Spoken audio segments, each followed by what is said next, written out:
At my celebration dinner, my sister collapsed from her chronic pain right as I announced my promotion. The family is with her as always. I know that. So I played the video I'd taken 20 minutes earlier, predicting her exact reaction. Welcome to Cheat Sheet Tales, where loyalty dies, lies bleed out, and the truth hits like a slap to the face. These aren't just stories. They're confessions soaked in betrayal and regret. Ever spotted a red flag when it was already too late? Say it in the comments. Let's tear into today's tale. The room was alive with laughter, wine glasses chimming, candles casting a warm glow, and waiters gliding through the scene like dancers. I stood, heart racing, and announced, I've just been named head of operations. Cheers erupted. My boss grinned broadly. My spouse gripped my hand with pride. But exactly 3 seconds later, as I'd predicted, my sister Kella let out a dramatic gasp, clutched her abdomen, and collapsed theatrically to the floor. Not again, someone muttered under their breath. The room dissolved into chaos. Chairs screeched. A waiter fumbled a glass dot. My mom yelled for water. And my dad tugged at his tie like he might pass out in solidarity. But I stayed calm. Reached into my bag, pulled out my phone, and paired it with the Bluetooth speaker before we dial 911. I said, rising deliberately, let's all see this first. The room went still. I pressed play, and there was Kalla, caught on video just 20 minutes earlier in the parking lot, giggling with her boyfriend, sipping an iced coffee, and saying, the second she shares news, I'm hitting the floor. Full collapse. It'll hijack the night. Trust me. My name is Mar'en, and wherever you're hearing this, stick with me. Have you ever been manipulated so often you started doubting your own happiness? Have you ever dulled your own shine out of guilt for someone else's drama? I used to pity her.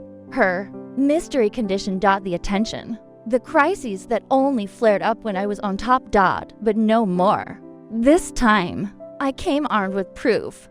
Because some sisters fake emergencies, and some sisters keep receipts. Kalla was still sprawled on the floor when the video stopped. No one applauded. No one gasped. They just stared, finally seeing the reality they'd overlooked for years. Her eyes flickered open. What is this? Some kind of stunt? She croaked. No, I said coolly. This is truth. Welcome to it. As the room stood frozen, I sat back down, sipped my champagne, and eyed my promotion cake. Success was sweet, but the silence that followed, even sweeter. The quiet hung heavy, like a storm cloud. Kalla blinked, still posed dramatically on the floor, as if she'd forgotten how to stand. The spotlight she'd always craved had turned cold. Everyone's gaze was fixed on the screen. No sympathy. No tears. Just betrayal.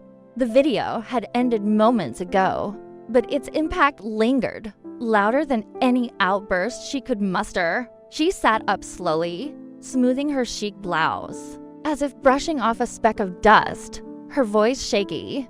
I was kidding, she stammered. You actually recorded me, Mar'en. That's messed up. No, I replied, leaning back in my chair, unbothered. What's messed up is you faking a collapse every time I win. My mother stepped forward, still clutching the napkin from the earlier commotion. Sweetheart, was that really you in the video? Yes, Mom, I said, my voice steady. That was recorded 5 minutes before dinner, right before she parked in a handicapped spot she doesn't need. Smiling the whole way in, Kalla's boyfriend looked like he wanted to melt into the floor. He stayed, silent. He didn't need to speak. He was in the video too, chuckling, egging her on. The drama's part of her charm. He'd said, you've got to nail the timing. Kalla tried to stand, swaying as if still playing her role. Everyone here knows I've been battling chronic issues for years, she said, her voice sharp and defensive. Not everything revolves around you, Mar'en. I laughed, not out of spite, but because I was done. You're right, I said. Tonight wasn't supposed to be about you, but you made it that way. I turned to the table of executives from my company. Their eyes narrowed as they processed the scene. My boss raised his glass and said softly to Martin, "Always prepared." A few people let out quiet laughs. Calla's face drained of color. For once, her theatrics hadn't stolen the spotlight. They'd handed it to me. 5 minutes later, she stormed out, dragging her mortified boyfriend behind her like a discarded prop. The moment the door swung shut, the room exhaled. Laughter bubbled up. Wine flowed. And my father, quiet and doubtful for years, clinked his glass against mine. "I'm sorry we let her do that to you for so long," he said. I nodded, swallowing tears. It was the first time anyone in the family had acknowledged it. But this was just the beginning. Calla didn't know it yet, but that video was only one of many. The next morning, she blocked me. Text. Social media, even email. A full digital meltdown. Exactly as I'd expected from someone whose favorite trick had just been exposed. But blocking me wouldn't stop what was coming. That video didn't just reveal her. It unlocked something. Messages started trickling in, quiet and private, from people I hadn't spoken to in years. Cousins, old friends, even one of Calla's exes. They all said the same thing. "I saw the video. I've been waiting for someone to call her out." They shared stories. Too many stories. How she faked a panic attack at a friend's baby shower because the attention wasn't on her. How she fainted at grandma's memorial because I was chosen to give the eulogy. How she once told a friend's fiance she had early signs of MS to derail his proposal. I sat on my couch, scrolling through the messages, each one peeling back another layer of her deception. With every story, I stopped feeling like the villain in her play. I became the archivist of her chaos. I was done letting her control the narrative. I gathered the messages, the stories, the screenshots, not to share publicly. Not to humiliate, but to shield myself. Because I knew her next move wouldn't be an apology. It would be retaliation. 3 days later, the call came. It was my mother. "Martin, Calla's telling everyone you faked that video, that it's not real." I closed my eyes, letting the anger rise, and then settled. Of course she was. Truth didn't fit her world. So she twisted it until people questioned what they'd seen. "Do you believe her?" I asked quietly. My mother paused, then said, "No, not anymore." That silence between us, it was 20 years of being told I was too sensitive, and it finally shattered. "Good," I said, "because I've got more where that came from." She gasped. "Martin, are you going to destroy her?" I glanced at the folder on my desk, filled with carefully saved evidence of the chaos I didn't cause, but was always expected to clean up. "No," I said. "No," I said again. "I'm not going to ruin her. I'm going to let her ruin herself this time, in front of everyone." It didn't take long for Calla's version of the story to spread. She claimed I'd doctored the video, that I'd set her up, that I'd always been envious of her. I watched it unfold in real time. Group chats buzzing, distant relatives liking her vague "woe is me" posts. Old friends sliding back into her orbit, like she hadn't betrayed them years ago. But this time, no one called to ask for my side. I'd already shown it. On video. Undeniable. Backed by proof. Her meltdown wasn't getting the usual reaction. No sympathy cards. No bouquets. Just silence. And that silence drove her to unravel. She texted my dad next. "I'm worried about Ella Nena. This obsession with destroying me isn't healthy." He forwarded me the screenshot with a note. "She always twists it like this. You okay?" I replied, "I'm not hurting her. She's just finally hearing what truth feels like." And I was more than okay. I was focused. I had a plan, a wellness podcast, one centered on mental health and family dynamics, had reached out. They'd seen the video, read the comments, and wanted me. Not for gossip, but for honesty. "People like your sister use illness as a weapon," the host said during our call. "Your story connects You're not alone. She was right. Since the dinner, hundreds of women had messaged me, sharing eerily similar experiences. My sister pulled the same stunts. My mom still expects me to apologize.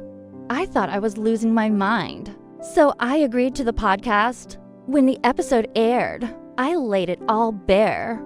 The faked collapse at my scholarship ceremony. The panic attacks that only struck when I was succeeding the way my family always urged. Just let Kala have this, Maren.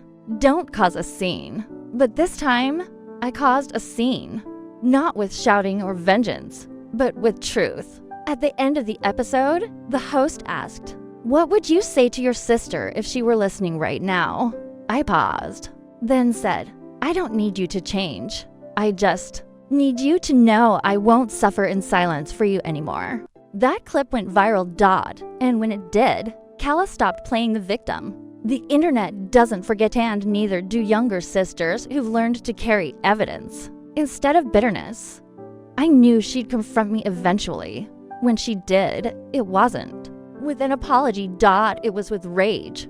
She ambushed me outside a downtown bookstore, of all places, just after I'd finished signing copies of the podcast feature. Now published as an essay, the line of readers had stretched around the block.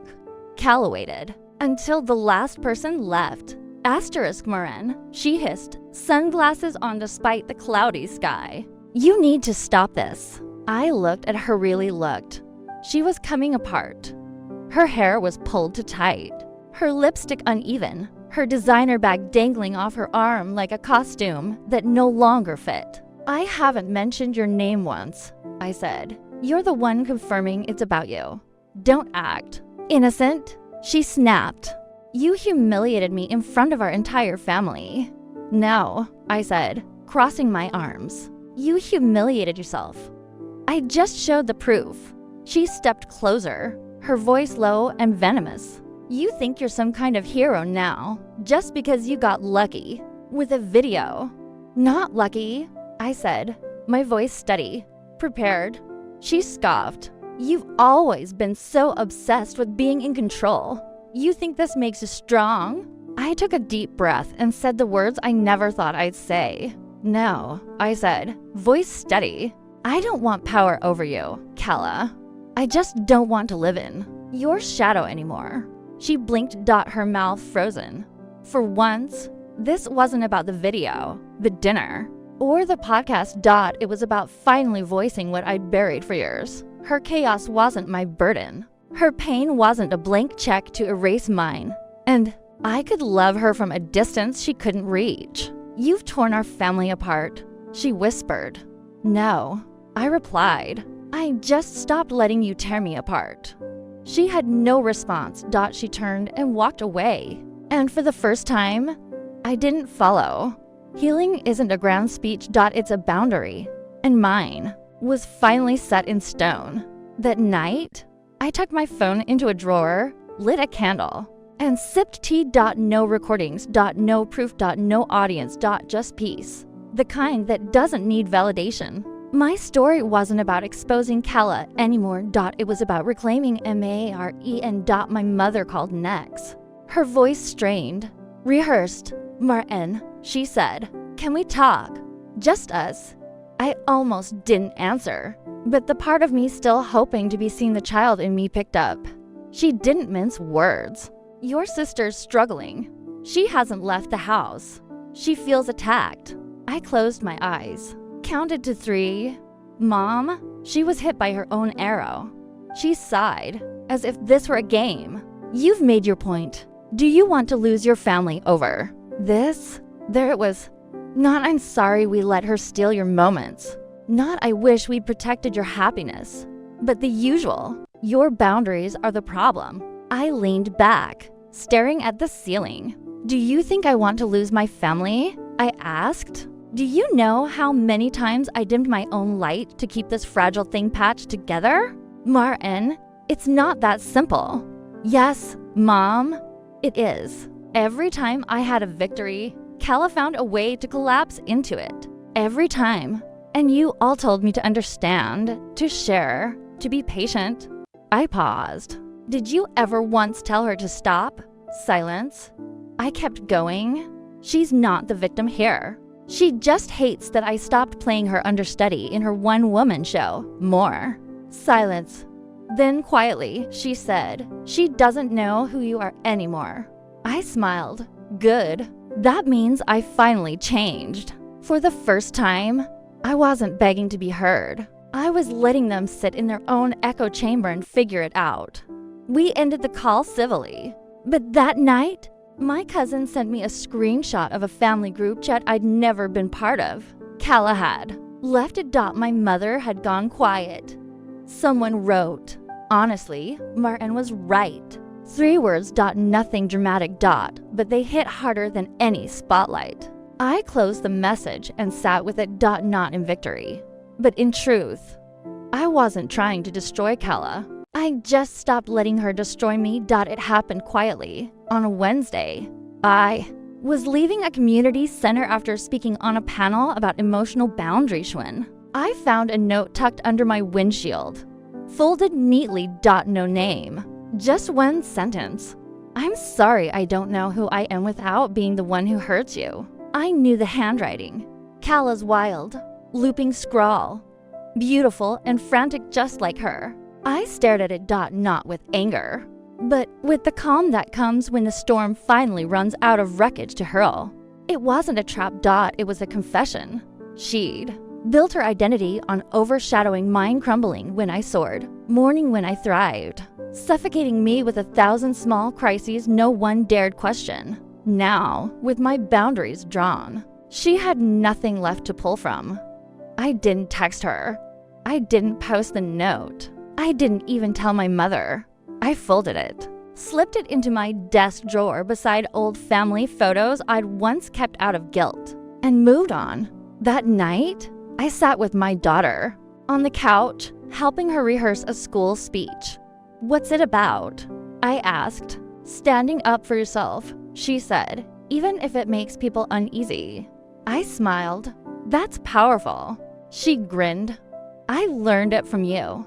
That was the moment I knew the cycle was broken. I hadn't just protected my own joy, I taught the next generation how to claim hers. Across town, I pictured Calla staring at her phone, watching her likes dwindle, her messages slow to a trickle, her drama-fueled identity peeling away. I didn't feel pity. I felt peace. I wasn't winning her game. I left the board entirely. The life I was building didn't need a villain. It just needed truth. The final shift was subtle. No grand showdown or screaming. Match. No late night door pounding like before. It was a family wedding. Our cousins. Not hers. Calla came alone, sat in the back, and didn't make a scene. I watched her from across the room. She didn't approach me. Didn't grab the mic during speeches or fake a collapse during the cake cutting. She just sat there. Observing. And for the first time, she didn't try to bend the room to her will. Maybe Calla was exhausted. Or maybe she finally realized the world no longer revolved around her. I stood to give a toast at the wedding. A genuine one, uninterrupted by dramatic gasps or staged crises. The crowd listened. Clapped. Smiled. And she stayed seated. Silent. After the reception, as I walked to my car, I found her waiting by the exit. She looked smaller. Older. Like she'd finally faced the mirror she'd spent years dodging. I liked your speech, she said. I nodded. Thanks. A pause hung between us. I'm not asking to come back into your life, she said. I just wanted to say, I know what I was, what I did. I studied her face. For the first time, I didn't see the version of her I braced myself against. I saw a woman learning to exist without a spotlight. I'm not angry anymore, I said. Good, she whispered. You looked lighter up there. I gave a faint smile. I am. We stood in the stillness. No hugs. No tears. No apologies, begging for acceptance. Just 2 women standing on opposite sides of a long, tangled history. I wish we could have been something better, she said. We still can, I replied. Just separately. She Nodded Dot, and that was it. She walked to her car. I walked to mine, Dot, and for the first time in years, I didn't look back. Because healing isn't about making others pay, Dot, it's about setting yourself free.